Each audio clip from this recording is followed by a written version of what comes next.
আসসালামু আলাইকুম। মেঘলাস ওয়ার্ল্ডে সবাইকে স্বাগতম করছি। আমি মেঘ, ঢাকা থেকে বলছি। আশা করছি সবাই আল্লাহর রহমতে খুব ভালো আছেন। আলহামদুলিল্লাহ, আমরাও খুব ভালো আছি। নতুন দিনের নতুন আরও একটি ভিডিওতে সবাইকে স্বাগতম করছি। গতকাল যে ভিডিওটি দেখেছিলেন এটা হচ্ছে তার পরের দিনের ভিডিও। তো রাতে আমার আপুরা দেখেছিলেন যে মাছের বাজার করে এসেছিলাম। মাছের বাজার করা হয়েছিল, তো সবজিগুলো আর কেনা হয়নি। তো ওই যে রাতে যে আমাকে 200 টাকা দিয়েছিল, সেই 200 টাকা থেকে কিন্তু আজকে তরকারি কিনেছি। তো এখানে কয় টাকা সবজি আছে আমার আপুরা কে বলতে পারবা? তো সকালের ভিডিওটুকু আর করা হয়নি, অফ ক্যামেরাতেই নাস্তাটা করে নিয়েছিলাম। তো নাস্তা করা শেষ করে কিচেনে থালাবাটি ধুচ্ছিলাম, আর তখন শুনলাম যে ভ্যান এসেছে সবজি নিয়ে। তারপর থালাবাটি ধুয়ে গেলাম। তারপর কিছু সবজি নিয়েছিলাম। তো এখানে কিন্তু 96 টাকা সবজি ছিল। তো আমি যেহেতু ওকে 100 টাকা দিয়েছিলাম ছেলেটাকে, তারপর ও বলল, আপু আমার কাছে তো 4 টাকা নেই, তাহলে আপনি 4 টাকার কাঁচামরিচ নিয়ে যান।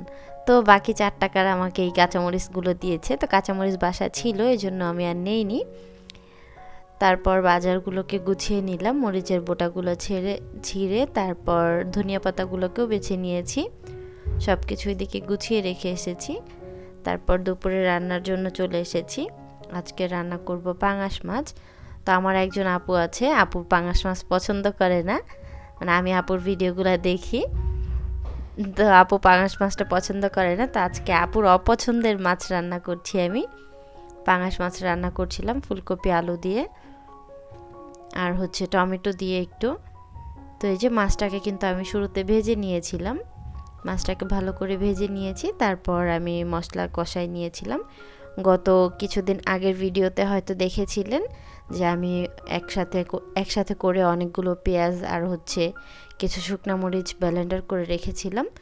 তো দেখা যায় প্রতিদিন কাটাকাটি করতেও ঝামেলা লাগে, একবার একটু ব্লেন্ডার করে রেখে দিলেও সুবিধাও হয়। তো সেগুলো বের করে রেখেছিলাম আগে থেকে। তো সেই পেঁয়াজটুকু দিয়ে আজকে রান্না করে নিচ্ছিলাম। তো এই যে এদিকে কিন্তু তরকারিটা হয়ে গিয়েছে আমার। তো আমার যে সকল আপুরা ভিডিওটা দেখছেন হয়তো একটা লাইক করতে ভুলে গিয়েছেন। তো আপুরা প্লিজ একটা লাইক করে ভিডিওটা কন্টিনিউ করুন। আর যারা আজকে প্রথম আমার চ্যানেলে ভিজিট করছেন তারা চাইলে আমার চ্যানেলটাকে সাবস্ক্রাইব করে নিতে পারেন, আর পাশে থাকা বেল আইকনটি প্রেস করে দিতে পারেন। এতে করে আমি নতুন কোনো ভিডিও ছাড়া মাত্রই আপনার কাছে নোটিফিকেশান পৌঁছে যাবে। আর আপনি যদি চান আপনার সময় এবং সুযোগ মতো ভিডিওটা আপনি দেখে নিতে পারবেন। তো কথা বলতে বলতে কিন্তু আমার তরকারিটা প্রায় হয়ে গিয়েছে। আমি কিন্তু ধনিয়া পাতা দিয়েছি তরকারিতে। তো যখন আজকে ধনিয়া পাতা দিচ্ছিলাম তার কিছুক্ষণ পর আপনার ভাইয়া এসেছে, তো বেল দিয়েছে। তো আমি আবার রান্নাঘরে ছিলাম। তো আমি গিয়ে যখন গেটটা খুলি, সে আমাকে বলতেছে যে আর ভালো লাগে না, আর কতদিন যে সহ্য করতে হবে, আমি আর পারতেছি না। পরে আমি বললাম যে কি পারতেছো না, কি হয়েছে বলো। তো বলতেছে যে তোমার এই ধনিয়া পাতার ঘ্রাণ আমি মেন গেট থেকে পাচ্ছি, তরকারিতে আবার সেই ধনিয়া পাতা, আমার যে আর কতদিন খেতে হবে আমি জানি না। তো আমি আবার বলতেছিলাম যে কেন, আমি তো এতদিন খেয়েছি, আর মাত্র কিছুদিনেই তুমি অতিষ্ঠ হয়ে গেলা। তো এটা বলাতে সে বলতেছে, না না, আপনি হচ্ছেন আমার মহারানী, আপনার খাবারে কি আমি অতিষ্ঠ হতে পারি।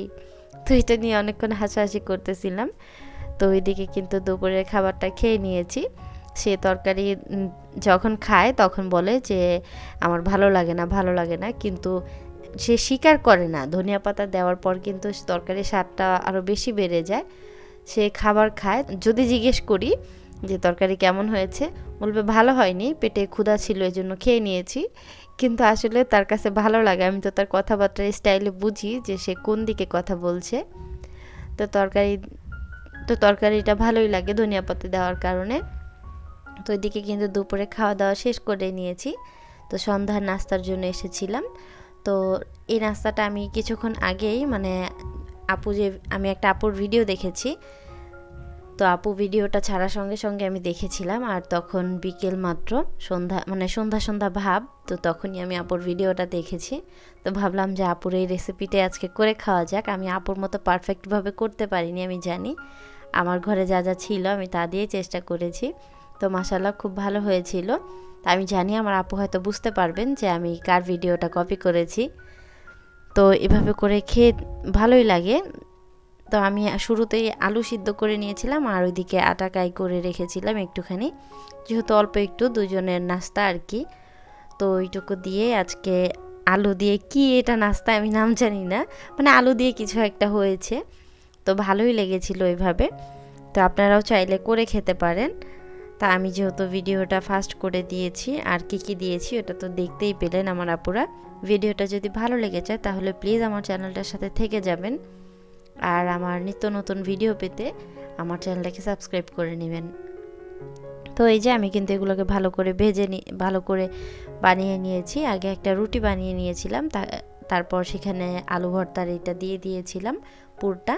তারপর এটাকে ভাজ করে একটু আমি আগে থেকে আটা আর একটু ধনিয়া পাতা মিক্সড করে রেখেছিলাম পানি দিয়ে, তো সেটার মধ্যে একটু ড্রপ করে তারপর আমি এটা ভেজে নিচ্ছিলাম। তো চুলার আঁচটা একেবারে কমানো ছিল, তো আমি যেহেতু অল্প তেলে ভাজতেছিলাম তো এই জন্য একটু সময় লাগতেছিল, ঘোরায় এপাশ ওপাশ করে ভাজতে হচ্ছিল। তো ভাই তেলের যেই দাম, ওই ডুবা তেলে ভাজার মতো আর দিন নাই, তেলের প্রচুর দাম বেড়ে গেছে, দেখা যায় যে খাওয়াটা খুব বেশি টাফ হয়ে যাচ্ছে। তো এই যে এভাবে একটু চোরামি করা একটু একটু তেল দিয়ে ভেজে নিয়েছিলাম, তাও বেশ ভালো লেগেছিল। তো অনেকটাই ভালো লেগেছিল, আপনাদের ভাইয়া বলতেছিল যে ভালোই লাগলো, কিন্তু আমরা একটু ঝালটা বেশি খাই, এই জন্য ঝালের পরিমাণটা আমি একটু বেশি দিয়েছিলাম। তো আমার মেয়েও কিন্তু খেয়েছিল। রেসিপিটা আপনারা করে খেতে পারেন। আর আপু তোমাকে অনেক থ্যাংক ইউ এত সুন্দর একটা রেসিপি দেওয়ার জন্য, আর একদম পারফেক্ট টাইমে দিয়েছো, এই জন্য আরও বেশি থ্যাংক ইউ। আর যদি কোনো ভুল ত্রুটি করে থাকি সবাই ক্ষমা সুন্দর দৃষ্টিতে দেখবেন। আগামী দিনগুলো যেন আমার ভালো যায় সেই জন্য সবাই দোয়া করবেন, আর আমিও আপনাদের জন্য দোয়া করি। আর এটাই হচ্ছে এবছরের লাস্ট ভিডিও, সবাই ভালো থাকবেন। আজকের ভিডিওটা এখানেই শেষ করছি, সবাই ভালো থাকবেন, সুস্থ থাকবেন, আল্লাহ হাফেজ, আসসালামু আলাইকুম।